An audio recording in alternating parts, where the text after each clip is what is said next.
Hi hello welcome back to my channel. ഇന്ന് നമുക്ക് ഒരു ചിക്കൻ, എനിക്ക് ഇതിൻ്റെ പേരറിയത്തില്ല കേട്ടോ, പക്ഷെ ഭയങ്കര ടേസ്റ്റാണ് കഴിക്കാനായിട്ട്. ഞാൻ തന്നെ സ്വന്തമായിട്ട് കണ്ടുപിടിച്ച റെസിപ്പിയാണ്.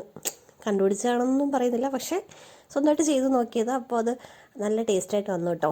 അപ്പോൾ ഞാൻ ചിക്കൻ അത് ഫ്രൈ ചെയ്യാനായിട്ട് പുരട്ടി വെച്ചിട്ടുണ്ടായിരുന്നു കേട്ടോ, മാരിനേറ്റ് ചെയ്ത് വെച്ചിട്ടുണ്ടായിരുന്നു. അപ്പോൾ അത് ഞാൻ എടുത്ത് ഓയിലിലോട്ട് ഇടുന്നത്. ആദ്യം നന്നായിട്ട് ഫ്രൈ ചെയ്തെടുക്കുന്നുണ്ട്, നമ്മൾ നോർമലി ഫ്രൈ ചെയ്യുന്ന പോലെ തന്നെ ഫ്രൈ ചെയ്തെടുക്കുന്നുണ്ട്. എൻ്റെ ചിക്കൻ ഫ്രൈഡിൽ ഞാൻ എന്തൊക്കെ ഇൻഗ്രീഡിയൻസ് ചേർക്കുമെന്ന് ഞാനിവിടെ കൊടുത്തിട്ടുണ്ട്. ഇല്ലാന്നുണ്ടെങ്കിൽ എൻ്റെ ചിക്കൻ ഫ്രൈയുടെ റെസിപ്പി ഞാൻ താഴെ കൊടുത്തേക്കാം കേട്ടോ, ഡിസ്ക്രിപ്ഷൻ ബോക്സിൽ കൊടുത്തേക്കാം. അപ്പോൾ അതൊന്ന് ചെക്ക് ചെയ്ത് നോക്കിയാൽ മതി. അതിലെന്തൊക്കെ ഉണ്ടാവുമെന്ന് പുരട്ടിയിട്ടുണ്ടാവുമെന്ന് നോക്കാം കേട്ടോ. അപ്പോൾ അതൊന്ന് നന്നായിട്ടൊന്ന് ഫ്രൈ ചെയ്തെടുക്കുക. വേറൊന്നുമില്ല, ഗരം മസാല, മല്ലിപ്പൊടി, മുളക് പൊടി, ജിഞ്ചർ ഗാർലിക് പേസ്റ്റ്, ഉപ്പ്, ഇത്രയും കൂടെ ഇട്ടിട്ടാണ് ഞാൻ മാരിനേറ്റ് ചെയ്ത് വയ്ക്കുന്നത് കേട്ടോ. ഒരു 1-2 മണിക്കൂർ മാരിനേറ്റ് ചെയ്ത് വയ്ക്കണം. അതിന് ശേഷമേ ഫ്രൈ ചെയ്തെടുക്കുക കേട്ടോ. നമ്മൾ നോർമലി ചിക്കൻ ഫ്രൈ ചെയ്യുന്ന പോലെ തന്നെ ഓയിലൊഴിച്ച് ഫ്രൈ ചെയ്തെടുക്കുക. 2 സൈഡും നല്ല ഒരു ബ്രൗണിഷ് കളർ ആവുന്ന വരെ ഫ്രൈ ചെയ്തെടുക്കണം കേട്ടോ. നോർമലി ഫ്രൈ ചെയ്യുന്ന പോലെ തന്നെ, പക്ഷേ ഫ്രൈ ആയിട്ട് വേണമെങ്കിൽ നമുക്ക് കഴിക്കാം. പക്ഷേ കുറച്ചുകൂടി ഒന്ന് മോഡിഫിക്കേഷൻ വരുത്തി നമ്മൾ ഉണ്ടാക്കി നോക്കുകയാണ്. അപ്പോൾ ഇത് കണ്ടോ, ഞാൻ 2 സൈഡ് നന്നായിട്ട് ഫ്രൈ എടുത്തിട്ട് അതൊന്ന് പാത്രത്തിലോട്ട് മാറ്റി വയ്ക്കുന്നുണ്ട്. അതൊന്ന് പാത്രത്തിൽ മാറ്റി വെച്ചതിന് ശേഷം നമുക്കടുത്ത് ഇതേ എണ്ണ തന്നെ യൂസ് ചെയ്യാം. എണ്ണ കുറവാണെങ്കിൽ നിങ്ങൾക്ക് കുറച്ചുകൂടി എണ്ണ ചേർത്ത് കൊടുക്കാം കേട്ടോ.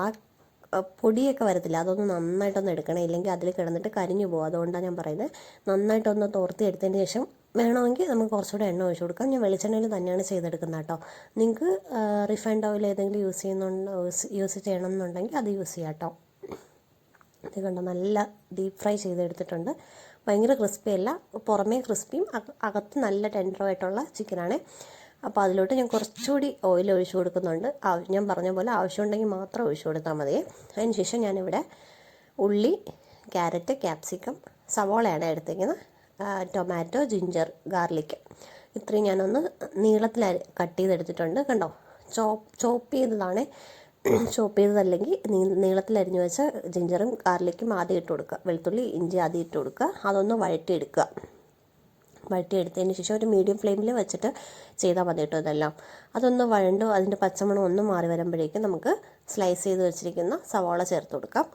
സവാളയും കൂടെ ചേർത്ത് കൊടുത്തതിന് ശേഷം നന്നായിട്ടൊന്ന് വഴറ്റിയെടുക്കുക. നന്നായിട്ട് വഴറ്റണം കേട്ടോ.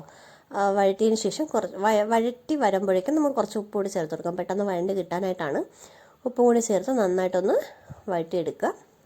നന്നായിട്ട് വഴണ്ട് വരണമെന്ന് പറയുന്നത്, നിങ്ങൾക്ക് ആവശ്യമില്ല എന്നുണ്ടെങ്കിൽ ഒരു മീഡിയം സൈസ് ഒരു ട്രാൻസ്പെറൻറ്റ് ആവുമ്പോൾ നമുക്ക് ബാക്കി വെജിറ്റബിൾസ് എല്ലാം ചേർത്ത് കൊടുക്കാം. അതായത് ക്യാരറ്റ്, ക്യാപ്സിക്കം, ടൊമാറ്റോ, ഇതെല്ലാം ചേർത്ത് ഒന്നുകൂടി നന്നായിട്ടൊന്ന് വഴറ്റിയെടുക്കുക. അതിനുശേഷം കുറച്ച് മല്ലിയില ചേർത്ത് കൊടുക്കുക കേട്ടോ.